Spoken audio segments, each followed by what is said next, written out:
moving with you. Celebrating our heritage, we are stepping into a bold new future. Join us. Telkom, moving with you.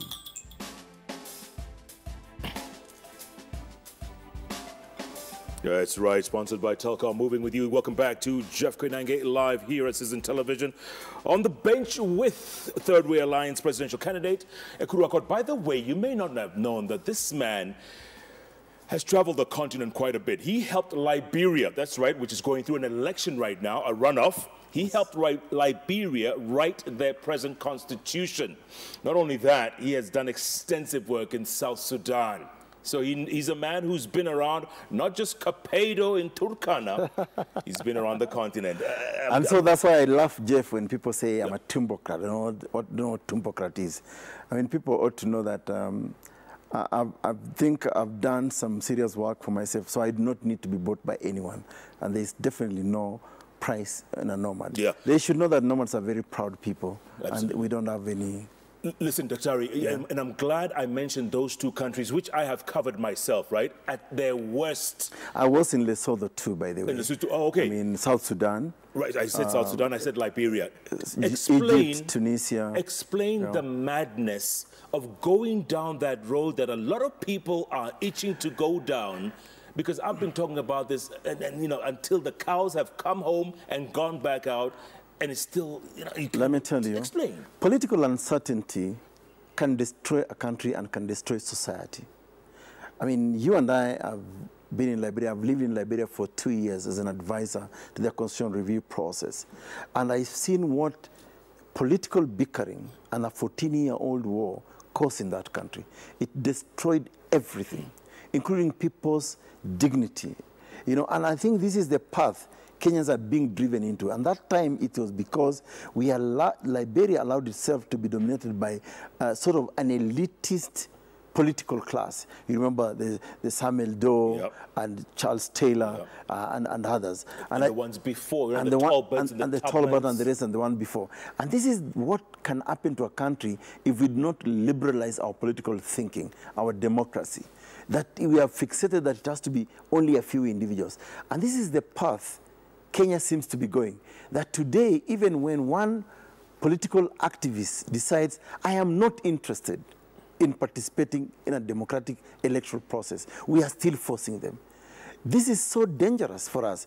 Look at Southern Sudan, just neighboring. I've worked in South Sudan too as an advisor to the government of South Sudan, trying to modernize SPLA into a modern Ministry of Defense. You know, they're on the brink of another civil war. Absolutely, because then the political contestation there is reduced between either the Dinka and the Nuer, Riek Machar, Salva Kiir right now. And we need to move outside certain names, certain individuals. And this is what we need to do in Kenya today. You know, in Madagascar, they were doing the same thing that we are doing today until they sat down and said, we need a political settlement to our constitutional democratic process. You know what the political settlement was? That we need the Ravano Malalas and the others out of the race. Certain families, they actually singled out certain families and said, these people should not participate in the electoral process in Madagascar. And that's how Madagascar got a new lease of life. So today... Is that when they elected a DJ? Exactly, a disc jockey. Disc jockey, yeah. Yes, and therefore, Jeff, if today there is a call for political dialogue in this country, I can only participate in that political dialogue if it is, one, about disqualifying Uhuru Kenyatta and Raila Amolo Odinga from the presidency or from political process.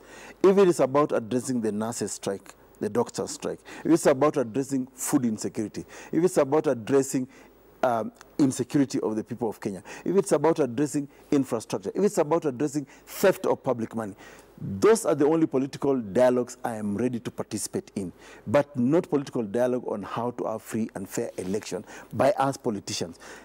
Let's give IEBC the chance to organize and to finalize on this election, but we should not go into this election, and I must warn Kenyans, we should not go into this election blindly. We must be very watchful and begin to gather evidence. If IEBC makes another mistake again, and I have said this to you and I'll repeat it here, I will go to the Supreme Court and I will make sure that the election, the outcome of it, if it is based on some irregularities, illegalities, shall be declared invalid again, null and void. Bob Wowino wants to remind you something here. Yes. He says, Ekuru Aukot, the presidential election is won by 50% plus 1. I agree. Not 1% plus 50 votes. I agree. I totally agree. But what makes Babu Owino think that Ekuru Aukot cannot get 50 plus 1? And by the way, I can take advice from any other quarters, but not from such a cantankerous fellow masquerading as an honorable member of parliament. I mean, that I can tell you for free. I wish he could style and get some decorum himself first as a member of parliament before he can advise someone like me. Maina Kageni, who I'm sure you know. I know Maina Kageni very well. Good friend of mine. He should be asleep by now because he has an early morning radio show, but you know, as Maina, he's watching. Most Kenyans are so nocturnal now because you never know what tomorrow holds. Maina says, good luck, Aukot. Do you realize that you are beginning an intellectual revolution? How will you arm your smartphone brigade to take the message out? Because uko mashinani ni kubaya. I do agree. Mimi nimetoka mashinani. I've just come from Taveta, Mwatate, Voi, and parts of Kunda. And there is serious suffering. And I want to tell Maina Kageni that, you know, the digital revolution, whereas they are very good, I mean, I can see the violence, the fighting they undertake. But I want to tell the digital revolution, including Maina Kageni himself, that we have underestimated our influence for the longest time. We, Jeff Koinange, Ekuru Aukot, my good friend Fred Okango, we have underestimated our influence. We think politics is dirty, but we do not know politics affects us directly. Because of politics today, there is uncertainty whether you're able to pay your bills, your mortgage, your insurance, your medical bills. All those issues are affected by politics. So what I will say, that whereas the mashinani, ni kubaya uko mashinani, but I think even we must start ourselves. We are the people who actually run government through the taxes that we pay to the state. You know, so let's not be political illiterates anymore. This politics, governance, affects us. And that's why for me, as a Ekuru Aukot, I've decided I'm not going to sit back and accept to be lied to by people whose only claim to fame is probably the name they have, or the money they have, or some popularity they have, which for me does not help this country even an inch. Real quick, Yeah. if you had 2 phone calls to make, okay? Yeah. So the first phone call is to NASA leader Raila Odinga. What would you tell him? I will tell Raila Amolo Odinga this. And by the way, Raila Amolo Odinga is a man I have tremendous respect for. I know the other time he abused me in Mombasa in a rally, and I said that I will never respond to him because I'm brought up well to respect the elders. So I will not abuse Raila Amolo Odinga, but I will ask him, you are an elder statesman, you have contributed immensely to this country, you can now support Ekuru Aukot, endorse Ekuru Aukot as the next president of the Republic of Kenya, and I can tell you, you'll be living truly to the African customs and traditions where the elderly, after some time, will retreat and allow a certain generation, the warriors, to take over. And if Amolo Raila Odinga supported me today, I can assure you, I will defeat Uhuru Muigai Kenyatta on the 26th of October, 2016. If Baba said Ekuru Tosha. You know, Baba is a mover. Baba is a shaker. I mean, there is no doubt about that. He has a constituency. He has support. And, you know, Baba made Kibaki president when he said Kibaki Tosha. So I have no doubt that if Baba supports me, now that Baba Mkubwa has in a way sort of retired, I think he should look into Baba Mdogo. Baba Mdogo. Gerald Bitok says Ekuru Aukot makes a lot of sense, but the problem is Kenya is at the point where it cannot vote for a good guy yet. But you know what? Sadly, though, he wishes you luck. Thank you very much. And let me tell him this. Please do not wait for another Kenya. We are the Kenya of today that must ensure we have a better Kenya for ourselves and for our children. And by the way, Jeff, and I will repeat this, and I've said this in your show before. At my age right now, I'm 45 years old. I do believe you and I live bonus life. We should be able to do right now the right thing to ensure that our country is better for our children and their children. That, for me, is the only responsibility we have today. The only thing standing between us and life today is death. It can happen anytime. What will you say you actually did to make Kenya better? I mean, our generation must really wake up. Yeah. And let me just remind Kenyans perhaps the words of Frantz Fanon that talks that every generation must, out of obscurity, fulfill its mission or destroy it. I believe our mission today in Kenya is to ensure a better Kenya for our children and their children. The people, the protagonists we are fighting with are very comfortable. And I want to believe in the words of Chairman Wafula Chebukati, who said that the biggest political, the political class that have got the highest position in this country could easily fly their families out of this country within a short time. The majority of us cannot do that. Yeah.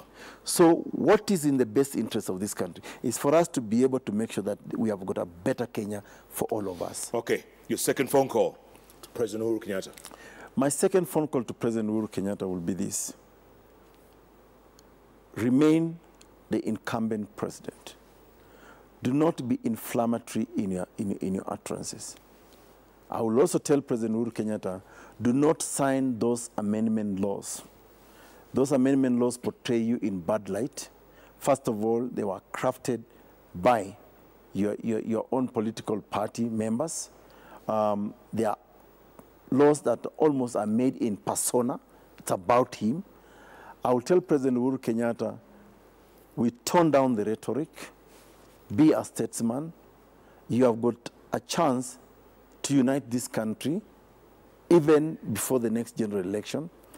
And I will tell President Uhuru Kenyatta also one thing, that the insecurity in this country is under threat. We can already see that IEBC is not able to recruit or to take its staff in some parts of this country. I will tell President Uhuru Kenyatta, and this is my unsolicited legal advice to him, move Parliament immediately. Seek permission of Parliament to allow you to deploy KDF, the Kenya Defense Forces, to every part of this country so that Kenyans can feel secure. Right now, there is serious insecurity threats in this country, especially as we go into this election. It is the honorable thing to do. Is that legal? It's within the Constitution. It's Chapter 14 of the Kenya Constitution of National Security. But it's not like martial law or anything? No, it's not martial law. It's basically recognizing the need for ensuring Kenyans are secure. Right now, a lot of Kenyans are feeling insecure. I mean, there are tribes. I mean, people may want to be politically correct, but I know there are tribes that are already moving from some parts of this country into what they consider to be their comfort zones. And I think this is because people want to see presence of security. And I think for me, if I was President Uhuru today, I will move the National Assembly immediately to have KDF be deployed, especially in what appears to be the trouble spot areas. But I will also tell President Uhuru Kenyatta, you need to talk to Boynet and the police officers. Stop using violence on demonstrators. And I will have also said to Raila Amolo Odinga, it's perfect for you to call your supporters to demonstrate, but please tell them to demonstrate peaceably. Those are the words in Article 37 of the Kenya Constitution. And that way you do not provoke the police to use excessive force. Because so far, we've lost lives of innocent Kenyans who are demonstrating in support of either NASA or support against Jubilee. As leaders, we should be able to ask ourselves the question, is it worth to lose a life because of me? I would rather not. We must be able to balance the interests of the country, the people, and ourselves as politicians, as leaders. So I think we need to agree that Kenya must really move forward. Dennis Itumbi. Oh, from the presidential digital delivery unit. Let's see what else. So he says, ask Ekuru, after the race, would you take a job from the winning candidate if you lose? There's a second part to this, so that's the first part. Would you take a job from the winning candidate if you lose? Well, I don't necessarily need to take a job from the winning. Why would I need to do that? But I mean, there are many times when I've been called to serve my country.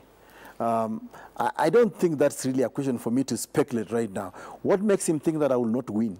Well, here's the other part. Yes. If you win, yes, would you hire any of your competitors? Oh, yeah. You know, I'm a student of I'm sure you've read Team of Rivals. Indeed. And in Team of Rivals, yes, I think that's where our country is headed to. Yeah. To be honest, one of the things that I've contemplated as a presidential candidate is, if I win, do I throw away the manifestos of my competitors? Or also, do I engage my competitors on what is in the best interest of this country? I think that's probably what is in the best interest of this country. That people with good ideas, that if you have ideas from the various manifestos or plans and programs of various competitors, perhaps if we can collapse them to be able to achieve the end game of giving Kenyans a better country, that for me is where I want to go. But listen, we will cross that bridge when we reach. Okay, Itumbi also wants to know, would you hire him as your government spokesperson? Oh, let me disappoint Itumbi and say I will never hire Itumbi. Oh, snap! I will not hire Itumbi. Why not? I think I have my own reservations about the way Itumbi has conducted himself. I'm even surprised, actually, he's engaging me. But, you know, again, on a light touch, yes, I'll tell Itumbi this. You know, come for the interview and pass the interview. If he wants to be given an opportunity to be interviewed in my Ekuru Aukot administration, I mean, we will be open to receive all applications. Yeah, but you just said you wouldn't hire him first. Now you're dithering. On a light note. He's also asking for me. Oh, he says, come on. Would you hire Do you have me? instructions from? No, he's saying, would you hire Jeff as your CS of information? If I have to advertise for that position, Jeff, and if you meet the terms of references, capabilities and competencies, I will definitely want to consider you for an interview, but I wouldn't say that. Yeah, that's a flat no, I can see that. Monica, should we do some tweets? Yes, sure. Okay, let's do some tweets, and then we'll get some final thoughts with Mashujaa Day 2 days away. Absolutely. We need your and thoughts we'll on be that. there. Good. Are you going to the national prayer this weekend? There's a national prayer, I think, in Nakuru or something. I haven't been invited. I don't even know the logistics of it, but okay, we will see. All right. I think Kenya needs serious prayers. We do, no doubt. Monica? Sebastian Gilani, he says, Aukot should join fellow Kenyans in advocating for electoral reforms before going into anything close to an election. You were part of the COE. I mean, you crafted the Constitution, didn't you? I did. I did, yes. And what's the issue there? He says you should be part of electoral reforms. You know, this is where you should concentrate your strengths. You know, from what I'm seeing, Jeff, what seems to be defined as electoral reform is about assuaging the egos of individuals. That I have a problem with. And that's why I'm saying, I saw IEBC had already published in the newspapers the corrections they have done on the irregularities. What I will challenge Kenyans to do, especially those who are capable, can we go through those explanations from IEBC? If we are happy or we are dissatisfied, then let's engage IEBC again. That's why for me, for example, tomorrow, I'm going to raise some concerns that I have. For example, the idea or the rumor out there that the schemes kit is only configured for 2 candidates, Uhuru Kenyatta and Raila Amolo Odinga. I will want a definite answer on that. I will also be pushing for IEBC to speak to Kenyans publicly and to be aired live that these are the irregularities, this is what was said was wrong with it, this is the mitigating factor we have put in place. I would like to see IEBC come out clean on those issues. Next tweet, Monica. Tribe all. Aukot is doing his level best to rescue Kenya from power holders who pay no attention to their people, but securing their positions of power. I couldn't agree no more. Aquinas Munene. Aukot says the country is in such a mess because of the elections. Why be party to a mess then? No, I said the country is in such a mess because of political bickering. of individuals who have a false sense of entitlement. And they do not want, for example, to satisfy themselves of the preparations that have been done by IEBC. I also said that the political class has reduced itself into an electoral court. They are not. The Supreme Court is the electoral court. And therefore, and listen, Jeff, this is the contradiction. We got an order from the Supreme Court that said IEBC should prepare the next election within 60 days. Yeah. Okay? Within 60 days. So nobody else can prepare the next election but IEBC. And it must be done within 60 days. Correct. So if we don't do it on the 26th, or at the very latest, 31st of October, then we'll be going outside the constitutional threshold. Would we also be respecting our constitution? That is the question I'm talking about. Because of this election, which is really about the political class saying, oh, I must participate or I must not participate, that's why the country is in such a mess. Okay. Yeah. Monica.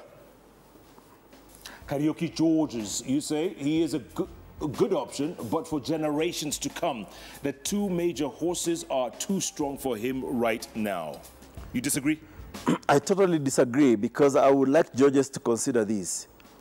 The uncertainty that he goes through right now as a Kenyan, the problems that we are facing as a country, the state of the economy, the insecurity, food insecurity, and all those things, is because of the two horses.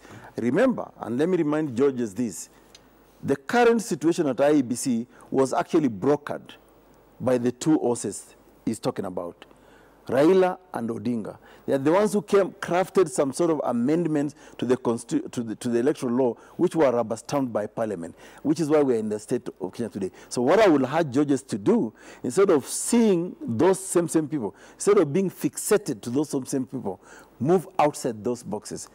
Come out on the 26th of October in large numbers and teach those people a lesson and retire them. That way we will have a changed Kenya. Can you possibly imagine Kenya with the son of a nomadist president? No. You cannot imagine? Well. So you can only imagine Kenya with Amudhamaki or... No, not at all, and don't throw this back at me. No, I'm asking you, Jeff, you're Kenyan too. No. I can't see a son of a camel herder. Is it herder or what? Camel? By the way, did you know, I mean, Jeff, that even symbolically, let's talk about horses and camels, okay? Did you know that, for me, this is the analogy I want to throw out there, that if Kenya must change, we do not need first aid. We need a long-term surgery. And therefore, the horse, which runs at 40 kilometers an hour for only 80 minutes, cannot be compared to a camel that runs for 65 kilometers an hour for 18 hours. So if we must really fix the problems of Kenya, we do not need a sprinter. We need a marathoner. And that's why the camel is on the race. But camel runs kind of funny, don't you think? Still faster, resilient, because Kenya has been in the jungle of bad governance, the desert of bad governance for the longest time. We need a vehicle that can take us to an oasis of good governance. Any more tweets? Monica?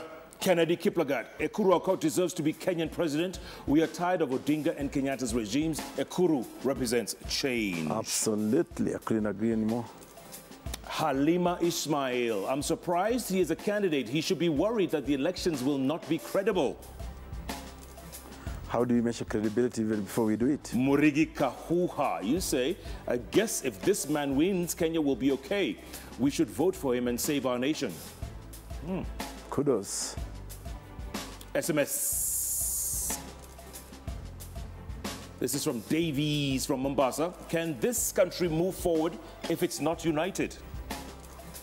But who is to unite Kenya? Because the protagonists that we are fixated on are tribalists. Their bases are tribal. So, and the way they have choreographed the leadership is such that me against you, it's either me or you. And for the longest time, so these people cannot unite. So if there is anybody who can unite Kenya today, it's a totally different force. And I think you're seeing, you're staring at one here right now. Ahmed Mohammed from Eastleigh, he says, he asked Ekuru Aukot why some of his closest lieutenants are jumping ship do they feel shortchanged?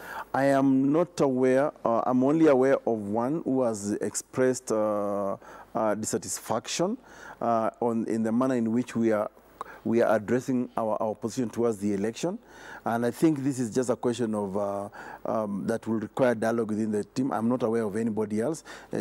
People have expressed concern that we shouldn't participate in this election. We discussed this at plenary at Thirdway Alliance Kenya, and the majority position was that we must participate in this election, and we weighed what the country is going through against our own personal interests as members of Thirdway Alliance. Yeah. Yeah. Look. And in any case, Jeff, I will say this to you. I don't think it's not surprising that people disagree within a party. Even at home or even as siblings, we have disagreements where we all different views. Yeah. That is perfectly democratic. And for me, I'm willing to meet my team and understand what is their points of disagreement or misgiving, and hopefully we will, strike a balance. Mashujaa Day is 2 days' time. Right. If our founding fathers, who on October 20th, this was it's a profound day. It's about heroes. Our founding fathers, if they were to look at this country right now, what would they think? They'll probably be crying on their graves, in their graves. Okay, what I would like to see, the image I would like to see of Mashujaa Day is where all of us who are fighting to be leaders of this Kenya, who are antagonizing each other, is if we attended that day on that day. I wish I could see Raila Odinga seated next to Uhuru Kenyatta, Abdul Badida, Kaluyu, Professor Wainaina, Cyrus Jirongo, Joe Nyaga, Ekuru Aukot, and all other leaders. And I wish I could see all the 67 political parties of this Kenya converge whatever venue that will be chosen. I think symbolically that is very powerful, because Mashujaa Day is not about politics. It's not about our various competitions. It's actually about the country we call Kenya. It's about those heroes who sacrificed their lives. I mean, I think people like Dedan Kimathi, for example, the Mekatilili Wamenzas, the Mau Mau freedom fighters, people think of people like J.M. Karaoke, the Pio Gama Pinto, Tom Mboya and the rest. Those people planted a seed which we are reaping today as a country. So for me, people like, granted, Jomo Kenyatta's and others, as the founding fathers, Jaramogi Oginga Odinga, Achenga Neko, and others. These are people really who, during that time, epitomized a nation state, epitomized oneness, which unfortunately today we are dismantling. Yeah. And I think for me that's why we at Thirdway Alliance have said that there were at least two liberations in this country. The first one was the independence liberation, which I think unfortunately was betrayed as soon as people entrenched power. Then there was the second liberation brought about by people like Raila Amolo Odinga, which is why I have tremendous respect for the man. James Orengo, Koigo Amwere, and many, many others. Timothy Njoya, living legends who are still here. They opened up the democratic space for our country today. Yeah. But I also feel those people, at least those who went into government, the moment they went into government, they started playing the same politics of the first generation, which is why today we are saying at Thirdway Alliance, Kenya needs a third liberation. Yeah. A third way. But you're a little too idealistic if you ask me. Why? Because, you think we could all hold hands and sing Kumbaya, like everything's going to be fine. The hallmark of any leadership is to step up at a time of crisis, at a time of uncertainty. And Kenya right now is going through a level of uncertainty. This is when true leaders emerge. True leaders don't emerge when it's convenient to them. I may disagree. I disagree with President Uhuru Kenyatta. I have never liked his policies for the last 5 years. I disagree with Amolo Odinga, which is why I've said none of them is a better option for this country. But when it comes to Kenya, I want us to talk about Kenya, which is why our party has maintained, and I have maintained this, sometimes a position that is unpopular with some of members of my party, as you've heard, that how can we put Kenya first and be able to move this country forward. Okay. My director, Monica, says it's time to wind up, so I'm going to be fair to you and tell you to look at that camera there, the big one there, number 3. Yes. And you're going to address Kenyans. You have about a minute and change. Your final thoughts. My fellow Kenyans, our country is facing challenges, a state of uncertainty, but there is nobody else who can change this country other than ourselves. There has been a lot of political bickering in this country for the longest time, predicated upon a few individuals. I think the time for us to step up as a people is now. I have lived in this country, born in this country, lived in this country for the last 45 years. Kenya has given me the opportunity that I enjoy today. So much so that this son of a nomad is standing before you and saying, I want to be your next commander-in-chief. Kenya is the only country we have in the world. We cannot afford to destroy it. I would like to remind Kenyans of neighboring countries that are going through turmoil, whose citizens are seeking refuge in our country, whose economies have been disrupted. Think about Somalia. Think about Libya. Think about South Sudan, Central African Republic, Burundi, DRC, and many other countries. We do not want to be in that state. We are blessed. We have a beautiful country with resources, with human resources, and educated people. We can do better. We can change Kenya for ourselves, for our children, and their children. The responsibility is ours in equal measure. And I want to ask you lastly, turn out in large numbers on the 26th October. Cast your vote for change, because in that ballot, there'll be an item called negative ethnicity. In that ballot, there'll be corruption. In that ballot, there'll be unity of us Kenyans. But above all, we must keep peace, because we cannot afford disunity right now. Kenya is hurting. The responsibility is yours to accept to be dissuaded or persuaded by a selfish political class. You have the chance on the 26th of October to make change. Thank you very much, and God bless Kenya. Ekuru Aukot, thanks so much. Son of a nomad. I appreciate it, Jeff. From Kapedo. And thanks for having me on the show after such a long time. You were supposed to be here last week. You refused to come. I did not refuse. Mambo ilikuwa ni kisege mnege. Kisege mnege? No, sege mnege. Ekuru Aukot there, folks. Elections barely a week away. And like Ekuru says, at the end of the day, it's all about peace. It's all about us coexisting. And all that war talk that's going on out there, folks, you don't want to go down that road. Ekuru has seen it for himself in Liberia, South Sudan, and other countries. Sierra Leone too. And Sierra Leone. Yeah. I have seen it. Many people have seen it. You go down that road, there is just no coming back. Thanks so much for being a part of JKL. Remember, Wednesday, every Wednesday, it's all about those 3 letters on the keyboard that follow each other, namely JKL. JKL sponsored by Telkom. Telkom, moving with you tomorrow morning on Hot 96 with Jeff and Jalas. Please join us from 6 to 10 a.m. You've been on that show, haven't you? I've been, and it's a very hot show. Smoking. Very smoking. We have something called A Story a Day, which has really grown in leaps and bounds. Tomorrow, we have our first guest from the outside. It's not going to be Jalas or myself telling the story. It's going to be Patrick Igunza, Citizen Television's hotshot reporter. He's going to be telling us his story. Nanaskia ametoka mbali. Thanks so much for being a part of JKL. Good night. Good luck.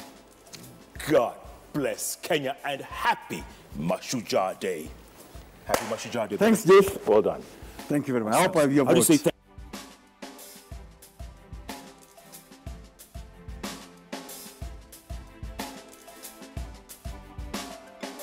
You're watching JKL, brought to you by Telkom, moving with you. Celebrating our heritage, we are stepping into a bold new future. Join us. Telkom, moving with you.